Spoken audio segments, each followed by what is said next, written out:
Great Expectations by Charles Dickens. Chapter 2.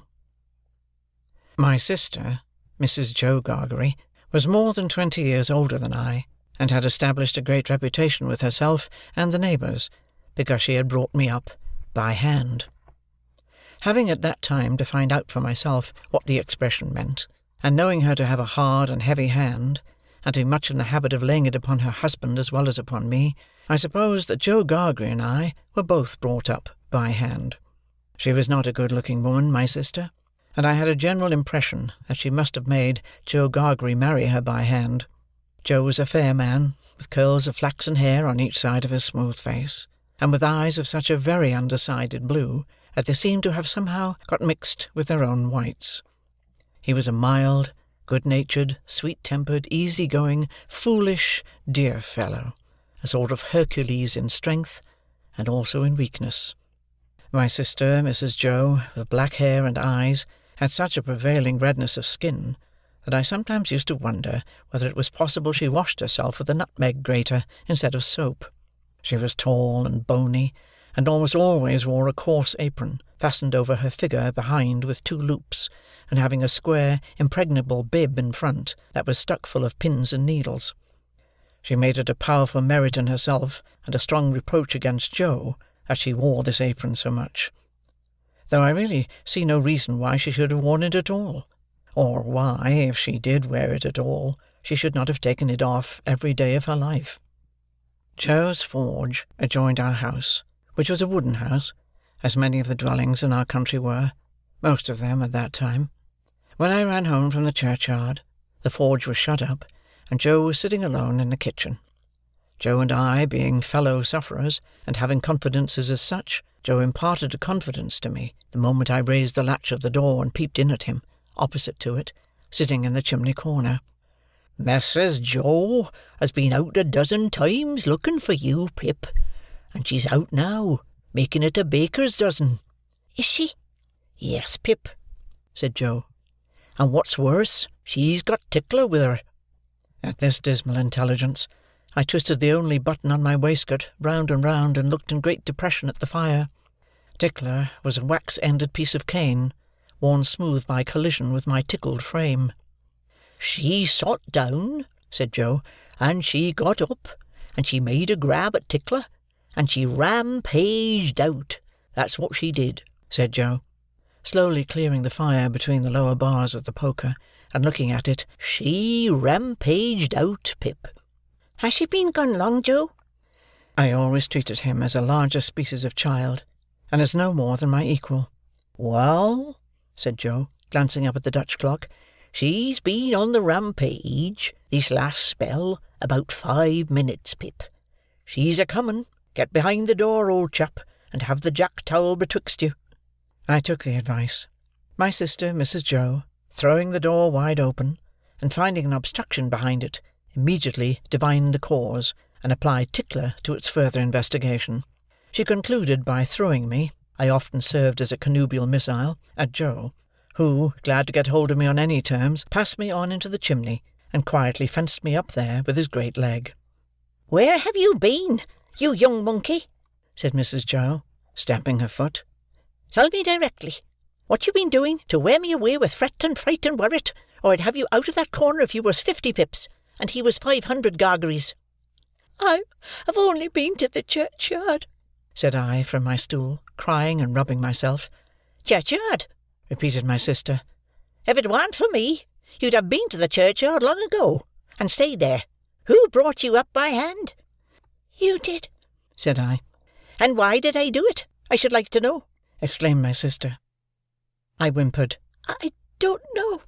"I don't," said my sister. "I'd never do it again. I know that. I may truly say, I've never had this apron of mine off since born you were.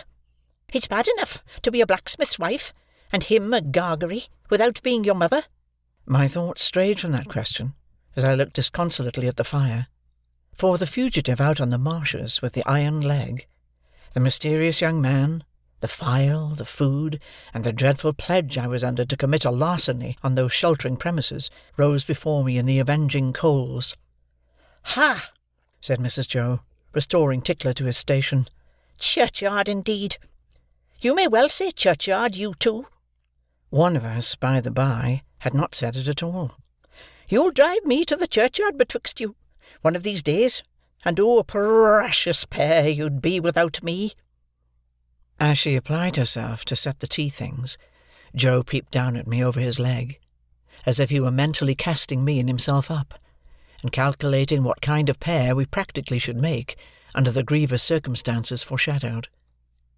After that, he sat feeling his right side, flaxen curls and whisker, and following Mrs. Joe about with his blue eyes, as his manner always was at squally times.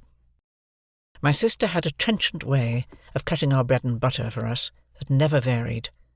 First, with her left hand, she jammed the loaf hard and fast against her bib, where it sometimes got a pin in it, and sometimes a needle, which we afterwards got into our mouths. Then she took some butter, not too much, on a knife, and spread it on the loaf, in an apothecary kind of way, as if she were making a plaster, using both sides of the knife with a slapping dexterity, and trimming and moulding the butter off around the crust. Then she gave the knife a final smart wipe on the edge of the plaster, and then sawed a very thick round off the loaf, which she finally, before separating from the loaf, hewed into 2 halves, of which Joe got one, and I the other. On the present occasion, though I was hungry, I dared not eat my slice. I felt that I must have something in reserve for my dreadful acquaintance and his ally, the still more dreadful young man. I knew Mrs. Joe's housekeeping to be of the strictest kind, and that my larcenous researches might find nothing available in the safe. Therefore I resolved to put my hunk of bread and butter down the leg of my trousers. The effort of resolution necessary to the achievement of this purpose I found to be quite awful. It was as if I had to make up my mind to leap from the top of a high house, or plunge into a great depth of water, and it was made the more difficult by the unconscious Joe. In our already mentioned Freemasonry as fellow-sufferers, and in his good-natured companionship with me, it was our evening habit to compare the way we bit through our slices, by silently holding them up to each other's admiration now and then, which stimulated us to new exertions. To-night, Joe several times invited me, by the display of his fast-diminishing slice, to enter upon our usual friendly competition, but he found me each time with my yellow mug of tea on one knee, and my untouched bread and butter on the other.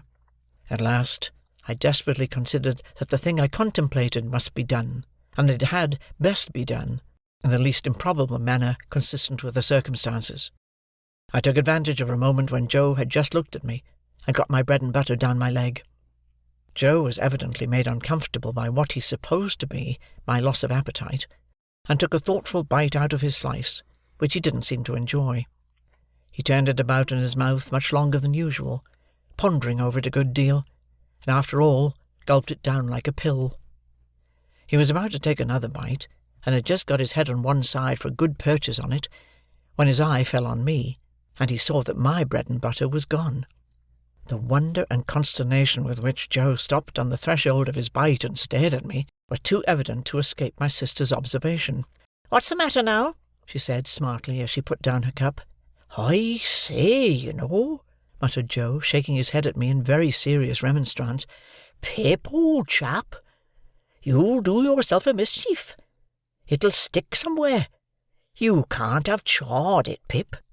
"What's the matter now?" repeated my sister more sharply than before.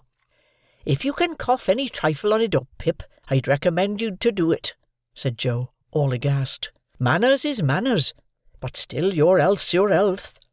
By this time my sister was quite desperate, so she pounced on Joe, and taking him by the 2 whiskers, knocked his head for a little while against the wall behind him, while I sat in the corner looking guiltily on. "Now, perhaps you'll mention what's the matter," said my sister, out of breath. "You staring, great, stuck pig." Joe looked at her in a helpless way, then took a helpless bite, and looked at me again. "You know, Pip," said Joe solemnly, with his last bite in his cheek, and speaking in a confidential voice, as if we were quite alone, "you and me is always friends, and I'd be the last to tell upon you any time. But such a—" He moved his chair, and looked about the floor between us, and then again at me. "Such a most uncommon bolt, is that?" "Been bolting his foot, has he?" cried my sister.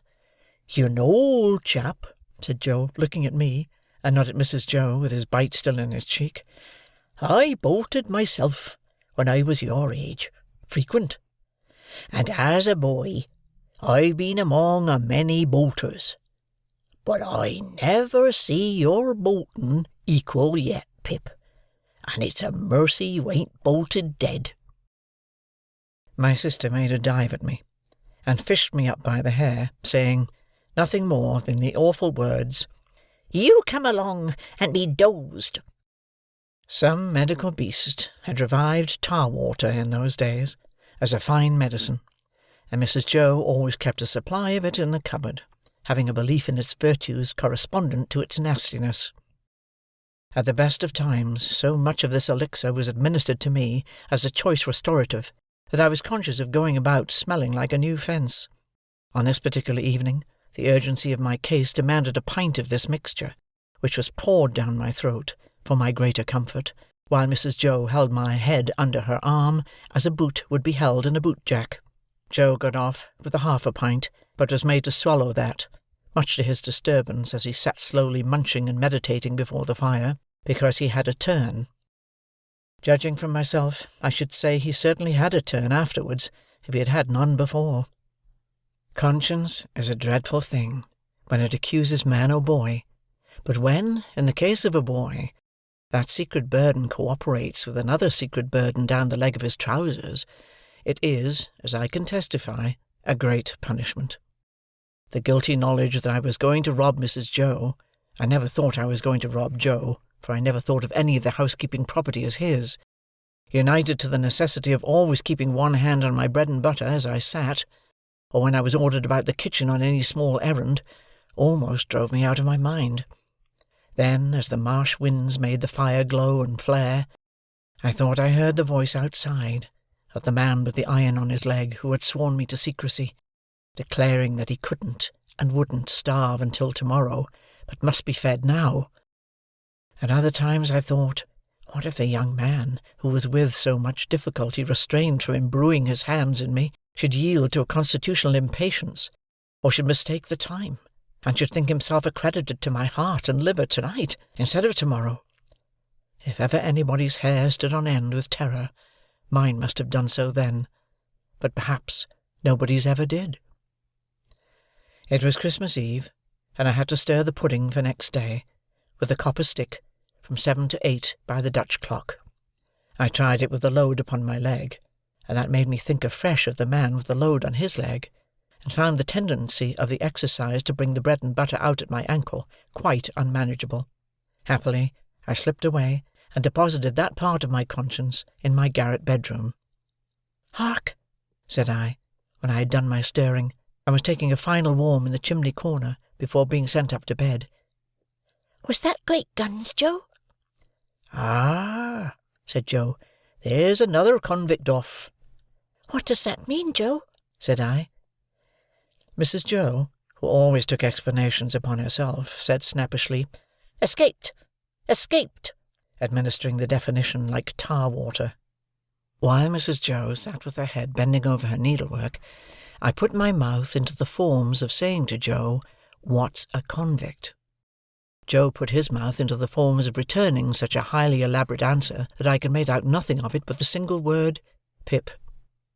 "There was a convict off last night," said Joe aloud, "after sunset gone, and they fired warning of him, and now it appears they're firing warning of another."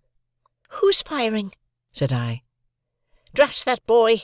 interposed my sister, frowning at me over her work. "What a questioner he is! Ask no questions, and you'll be told no lies."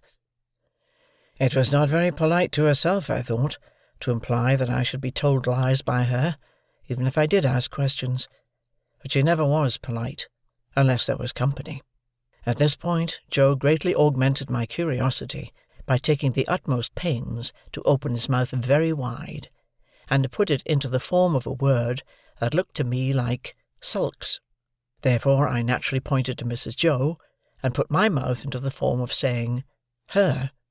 But Joe wouldn't hear of that at all, and again opened his mouth very wide, and shook the form of a most emphatic word out of it.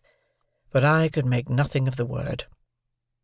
"Mrs. Joe," said I, as a last resort, "I should like to know, if you wouldn't mind much, where the firing comes from?" "Lord bless the boy!" exclaimed my sister, as if she didn't quite mean that, but rather the contrary. "From the hulks." "Oh!" said I, looking at Joe. "Hulks." Joe gave a reproachful cough, as much as to say, "Well, I told you so." "And please, what's hulks?" said I. "That's the way with this boy," exclaimed my sister, pointing me out with her needle and thread, and shaking her head at me. "Answer him one question, and he'll ask you a dozen directly. Hulks are prison ships, right across the meshes." We always use that name for marshes in our country. "I wonder who's put into prison ships, and why they're put there," said I, in a general way, and with quiet desperation. It was too much for Mrs. Joe, who immediately rose. "I tell you what, young fellow," said she, "I didn't bring you up by hand to badger people's lives out. It would be blame to me, and not praise, if I had.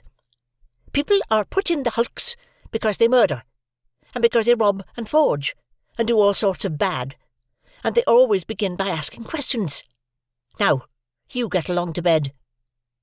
I was never allowed a candle to light me to bed, and as I went upstairs in the dark, with my head tingling from Mrs. Joe's thimble having played the tambourine upon it, to accompany her last words, I felt fearfully sensible of the great convenience that the hulks were handy for me. I was clearly on my way there. I had begun by asking questions, and I was going to rob Mrs. Joe. Since that time, which is far enough away now, I've often thought that few people know what secrecy there is in the young under terror, no matter how unreasonable the terror, so that it be terror. I was in mortal terror of the young man who wanted my heart and liver. I was in mortal terror of my interlocutor with the iron leg. I was in mortal terror of myself, from whom an awful promise had been extracted. I had no hope of deliverance through my all-powerful sister, who repulsed me at every turn.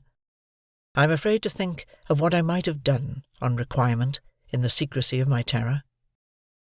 If I slept at all that night, it was only to imagine myself drifting down the river on a strong spring tide to the hulks, a ghostly pirate calling out to me through a speaking trumpet, as I passed the gibbet station, that I had better come ashore and be hanged there at once, and not put it off. I was afraid to sleep, even if I had been inclined, for I knew that at the first faint dawn of morning I must rob the pantry. There was no doing it in the night, for there was no getting a light by easy friction then. To have got one, I must have struck it out of flint and steel, and I made a noise like the very pirate himself rattling his chains.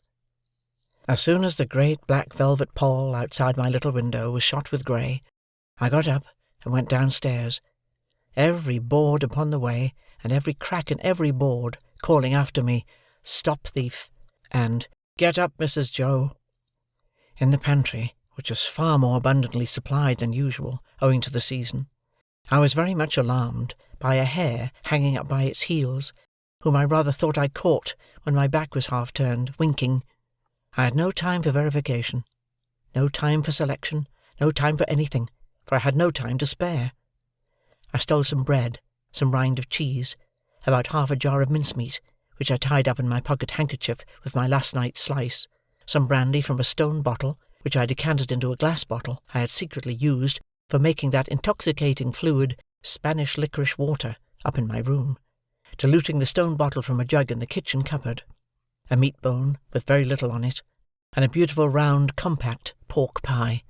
I was nearly going away without the pie, but I was tempted to mount upon a shelf to look what it was that was put away so carefully in a covered earthenware dish in a corner, and I found it was the pie, and I took it, in the hope that it was not intended for early use, and would not be missed for some time. There was a door in the kitchen, communicating with the forge. I unlocked and unbolted that door, and got a file from among Joe's tools. Then I put the fastenings as I had found them, opened the door at which I had entered when I ran home last night, shut it, and ran for the misty marshes.